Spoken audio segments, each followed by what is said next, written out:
Hello viewers, my name is Namdev Kumar. I am your physics tutor. आज हम discuss करेंगे solid angle के बारे में। प्रीवियस लेक्चर में हमने डिस्कस किया था प्लेन एंगल के बारे में। प्लेन एंगल 2 डायमेंशनल एंगल है, जबकि सॉलिड एंगल जो है वो 3 डायमेंशनल एंगल है। अगर हमें सॉलिड एंगल को समझना है तो उससे पहले जो है हमें समझना पड़ेगा स्फीयर के बारे में, क्योंकि सॉलिड एंगल एक ऐसी 3 डायमेंशनल एंगल है जो सेंटर ऑफ स्फीयर पे बनती है।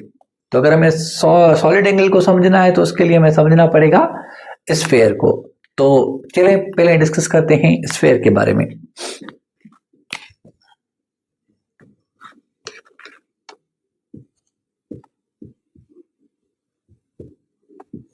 स्फीयर, हम कहते हैं कि स्फीयर जो है वो एक 3 डायमेंशनल फिगर है जो जिसकी बाउंड्री जो है वो अपने सेंटर से इक्वी डिस्टेंस पे होती है। हम सिंपल डिफाइन करते हैं कि sphere is a 3 dimensional figure whose boundary is equi distance from its centre. या हम ऐसे भी डिफाइन करते हैं कि जो स्फीयर है वो एक तरह का 3 डायमेंशनल सर्किल है। 3 डायमेंशनल सर्किल है, जैसे फुटबॉल, जैसे वाटरमेलन। तो ये हमारा क्या है, एक तरह का 3 डायमेंशनल सर्किल है। तो हम 3 डायमेंशनल सर्किल को क्या डिफाइन कर कहते हैं, स्फीयर कहते हैं। स्फीयर जो है वो एक 3 डायमेंशनल फिगर है।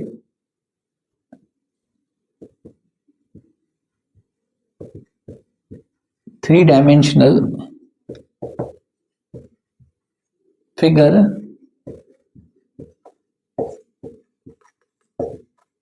whose surface is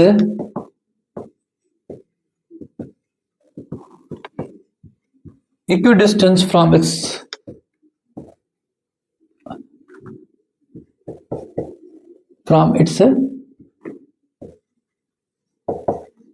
center। अब लेट सपोज ये हमारा सर्किल है। तो सर्किल के कितने डायमेंशंस होते हैं, 2 डायमेंशंस होते हैं, एक एक्स एक्सिस, दूसरा वाई एक्सिस। एक्स एक्सिस, ये क्या है, वाई एक्सिस। अगर मैं बात करूं कि 3 dimensional circle just like football या जस्ट लाइक वाटरमेलन, तो उसकी जो स्ट्रक्चर होती है उनमें 3 एक्सिस होते हैं, एक एक्स एक्सिस, दूसरा वाई एक्सिस, तीसरा जेड एक्सिस। तो ये अगर 3 डायमेंशनल फिगर है तो इसके कितने एक्सिस होंगे, 3 एक्सिस होंगे, जेड एक्सिस होंगे। तो जेड एक्सिस जो होगा वो किस तरह से होगा, वो इस तरह से होगा। तो हम सिंपल कहते हैं कि एक 3 डायमेंशनल फिगर जिसकी जो बाउंड्री है, ये उसकी बाउंड्री है, वो अपने सेंटर से क्या है, इक्वी डिस्टेंस पे है। तो ऐसे फिगर को हम क्या कहते हैं, स्फीयर कहते हैं। ये इसका सेंटर है, तो ये अपने सेंटर से जो है हर एक पॉइंट से इक्वी डिस्टेंस पे, यहां पे भी इसकी डिस्टेंस आर होगी, यहां से भी इसकी डिस्टेंस आर होगी, यहां पे भी इसकी डिस्टेंस क्या होगी, आर होगी, यहां से भी इसकी डिस्टेंस क्या होगी, आर होगी, यहां से भी इसकी डिस्टेंस आर, यहां से भी इसकी डिस्टेंस क्या होगी, आर होगी। तो हम कहते हैं कि ऐसी 3 डायमेंशनल फिगर जो अपने सेंटर से इक्वी डिस्टेंस पे हो, तो उस 3 डायमेंशनल फिगर को हम क्या कहते हैं, स्फीयर कहते हैं। सिंपल ऐसे डिफाइन करते हैं। हम कहते हैं कि solid angle is a 3 dimensional angle made at the centre of the sphere. ऐसी 3 डायमेंशनल एंगल जो सेंटर ऑफ स्फीयर पे बन रही हो, उस एंगल को हम कहते हैं सॉलिड एंगल।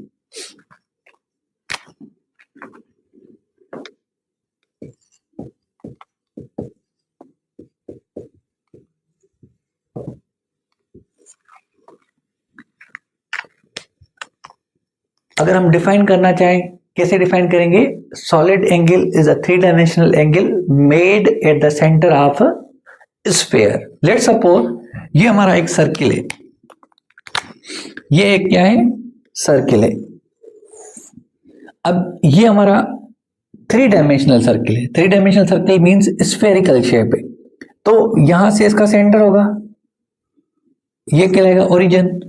अगर इस पॉइंट से इस पॉइंट तक जो डिस्टेंस होगी वो क्या कहलाएगी, रेडियस आर। सेम यदि इस पॉइंट से इस पॉइंट तक जो डिस्टेंस कहलाएगी वो क्या कहलाएगी, वो भी आर ही कहलाएगी। तो यहां से जो है ये क्या है, एक एरिया ऑक्यूपाई करेगा, प्लेन एरिया, इसको हम क्या कहते हैं, प्लेन एरिया। क्या कहते हैं इसको हम, प्लेन एरिया, प्लेन एरिया।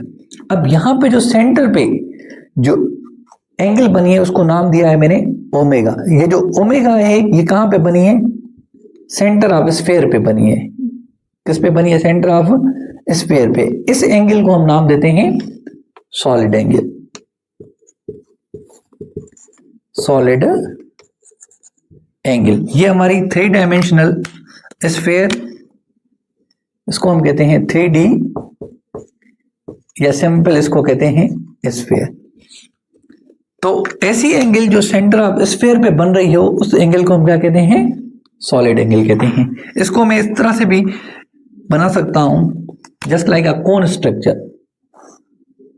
अगर कोन के स्ट्रक्चर देखते हैं तो हमको कुछ इस तरह से हमें नजर आता है। तो यहां पे जो एंगल है ये क्या, कौन सी एंगल है, ये हमारी क्या है, सॉलिड एंगल है। यहाँ पे जो एंगल है वो कौन सी एंगल है, दैट इज अ ओमेगा या सॉलिड एंगल है।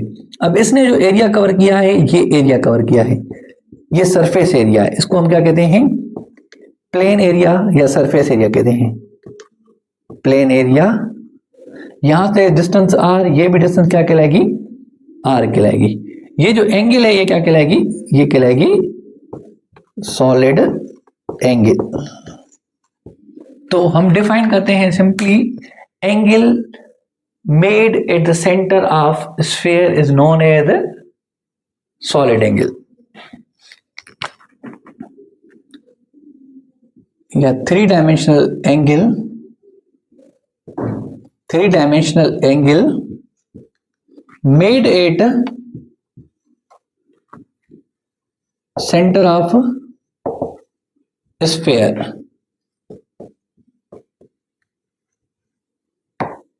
ऐसी 3 डायमेंशनल एंगल जो सेंटर ऑफ स्फीयर पे बन रही हो उस एंगल को हम क्या कहते हैं, सॉलिड एंगल कहते हैं। ऐसे ही जब हम वाटरमेलन को परचेस करते हैं तो मोस्टली हम उसको कहते हैं कि हमें जो है ये चेक करके दिखाएं कि हमारा मीठा है या नहीं है। तो वो क्या करता है, उसमें एक कट लगाता है, उसमें से क्या करता है, वो सरफेस से एक स्लाइस बाहर निकलता है जो हमारी एक कोन लाइक स्ट्रक्चर बनती है। जो उसकी जो कॉर्नर पे जो एंगल बनती है वो जो एंगल होती है वो कौन सी होती है, सॉलिड एंगल होती है। अगर आपको सॉलिड एंगल समझ आ गई है तो हम थोड़ा सा आगे मूव करते हैं। आपने देखा होगा कि अगर हम एरिया जो सॉलिड एंगल ऑक्यूपाई कर रहा है वो अगर बढ़ाएंगे तो उसके बढ़ाने से जो है वो सॉलिड एंगल का जो मैग्नीट्यूड है वो भी क्या है, इंक्रीज हो जाता है। तो हम सिंपल कहते हैं कि surface area occupied by solid angle is directly proportional to the magnitude of solid angle। Simple हम स्टेटमेंट क्या बनाते हैं कि surface area occupied by solid angle is directly proportional to the magnitude of solid angle।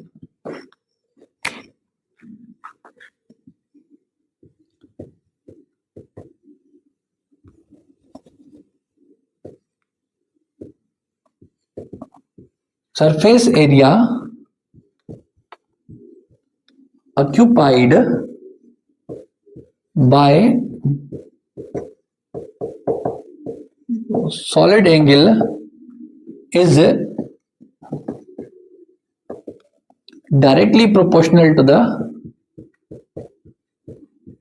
directly proportional to the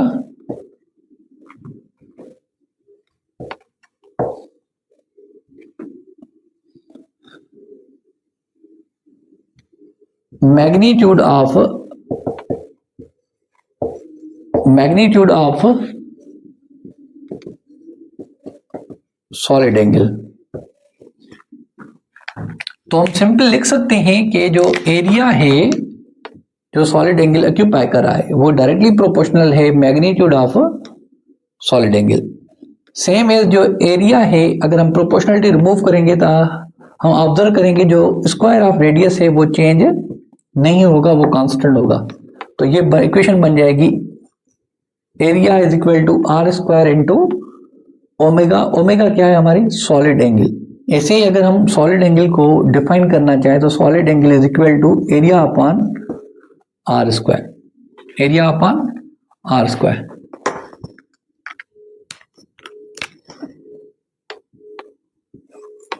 इस फॉर्मूले के मुताबिक अगर हम सॉलिड एंगल को डिफाइन करना चाहें तो हम कह सकते हैं कि solid angle is the ratio of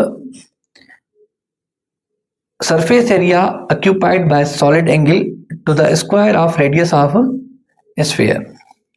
चलें इसको थोड़ा फर्दर डिस्कस करते हैं हम इसके अंदर, फिगर के अंदर, डायग्राम के अंदर।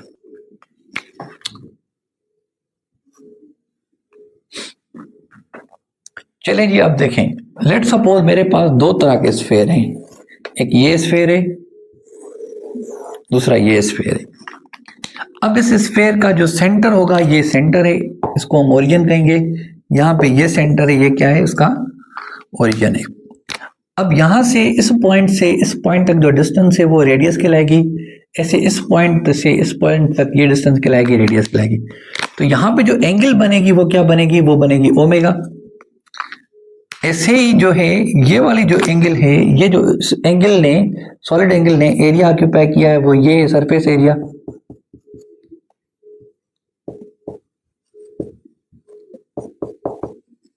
अब हमने क्या किया, ये दूसरा स्फीयर है। अब यहां से इस पॉइंट तक जो रेडियस है ये है, और दूसरा मैंने ये रेडियस लिया है। अब यहां पे जो सॉलिड एंगल बनी है वो भी क्या है, ओमेगा है, और इसका जो सरफेस एरिया है जो इसने ऑक्यूपाई किया है वो ये है। अब आप देख सकते हैं कि solid angle surface area occupy कर रही है। जितना सरफेस एरिया ज्यादा ऑक्यूपाई करेगा, जितना सरफेस एरिया सॉलिड एंगल ज्यादा ऑक्यूपाई करेगी, उतना उसका मैग्नीट्यूड भी ज्यादा होगा। तो इस स्टेटमेंट को मैंने ऐसे लिखा है कि surface occupied by solid angle is directly proportional to the magnitude of solid angle. यहाँ पे सॉलिड एंगल ने कम एरिया ऑक्यूपाई किया है तो सॉलिड एंगल की मैग्नीट्यूड क्या है, कम है। यहाँ पे जो सॉलिड एंगल ने ज्यादा सरफेस ऑक्यूपाई किया है, इट मींस यहाँ पे जो मैग्नीट्यूड है वो सॉलिड एंगल का क्या है, ज्यादा है। तो हम कह सकते हैं कि जो surface area occupied by solid angle है वो डायरेक्टली प्रोपोर्शनल है to the magnitude of solid angle. Solid angle का जो ऐसा यूनिट है दैट इज टी रेडियन। जो सॉलिड एंगल का ऐसा यूनिट है वो क्या है, टी रेडियन। तो सिंपल हम कह सकते हैं the SI unit of solid angle is T radian.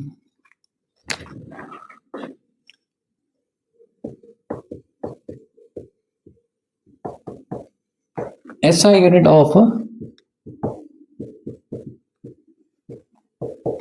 Solid angle is T radian.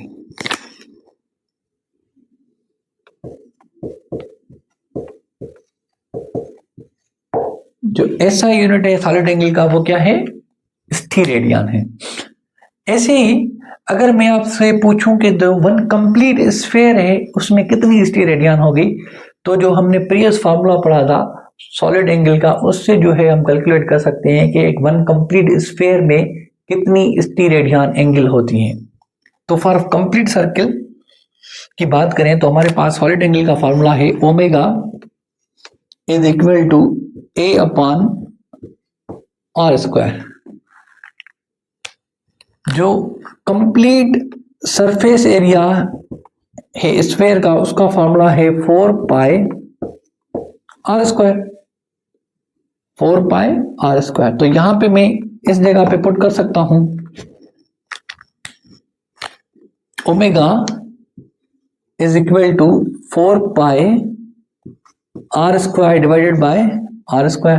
तो ये दोनों कैंसिल हो जाएंगे, तो omega is equal to 4 pi steradian,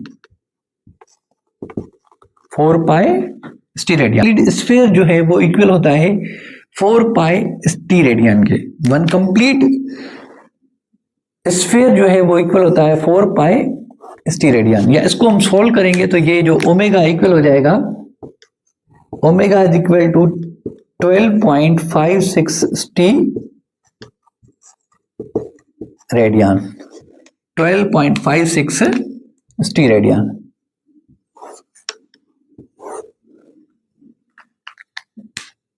चलें जी, अब हम डिस्कस करेंगे स्टीरेडियन के बारे में।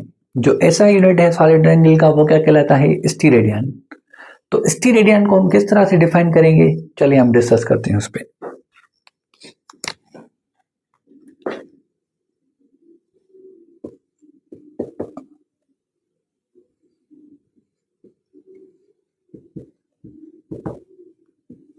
स्टीरेडियन तो हम सिंपल कहते हैं कि solid angle is said to be 1 स्टीरेडियन।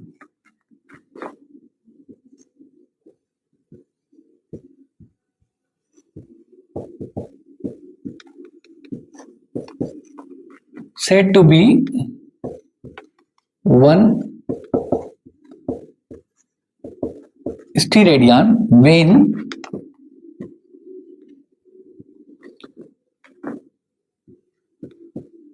area occupied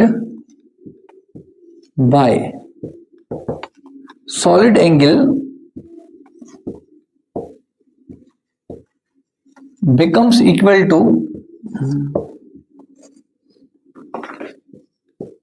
to square of sphere, square of radius of sphere,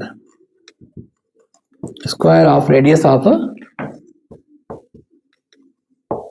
sphere। हम कहते हैं जो सॉलिड एंगल है वो 1 स्टीरेडियन तब कहलाता है जब जो एरिया ऑक्यूपाई होता है सॉलिड एंगल से वो बराबर हो square of radius of sphere की। तो उस वक्त जो एंगल बनेगी वो कितनी बनेगी? 1 स्टीरेडियन। किस तरह से? हमें पता है कि जो स्टीरेडियन का फॉर्मूला है वो है omega is equal to A upon are square, A upon are square. अगर मैं कहूं कि एरिया जो है वो बराबर हो आर स्क्वायर के, तो जो एंगल बनेगी वो कितनी होगी? एरिया बराबर हो जाएगा एरिया की, तो ये कैंसिल हो जाएगा। कितना आंसर आ जाएगा? 1। तो ओमेगा हो जाएगी 1 स्टीरेडियन।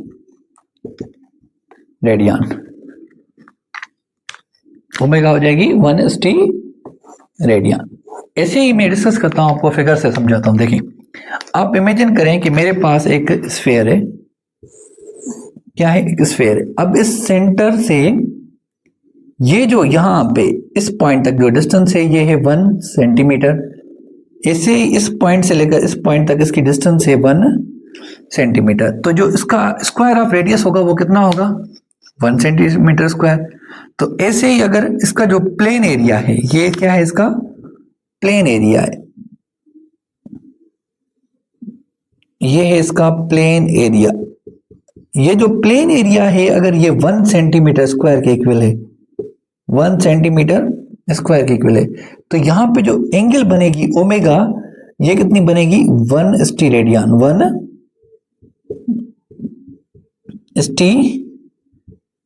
स्टीरेडियन एंगल बनेगी। वहां पे जो एंगल बनेगी वो कितनी बनेगी? 1 स्टीरेडियन बनेगी। सिंपल है क्या? यहां पे जो area occupied by solid angle है वो जो इक्वल है square of radius of sphere की, तो उस वक्त जो एंगल बनेगी वो कितनी बनेगी? 1 स्टीरेडियन। इसका दूसरा एग्जांपल लेते हैं। चलें, अब हमने ये लिया है, बड़ा स्फीयर लिया है। अब इस पॉइंट से लेकर इस पॉइंट तक जो डिस्टेंस है वो है 1 मीटर। सेम एज इस पॉइंट से इस पॉइंट तक डिस्टेंस कितनी है? 1 मीटर। तो ये 1 मीटर मल्टीप्लाई बाय 1 मीटर कितना हो जाएगा? 1 मीटर स्क्वायर। अगर ऐसे ही ये जो इसने प्लेन एरिया ऑक्यूपाई किया है, ये जो प्लेन एरिया ऑक्यूपाई हुआ है, इसकी जो वैल्यू है ये भी 1 मीटर स्क्वायर है। तो यहां पे जो एंगल बनेगी वो कितनी बनेगी? 1 स्टीरेडियन बनेगी। कितनी बनेगी? 1 स्टीरेडियन।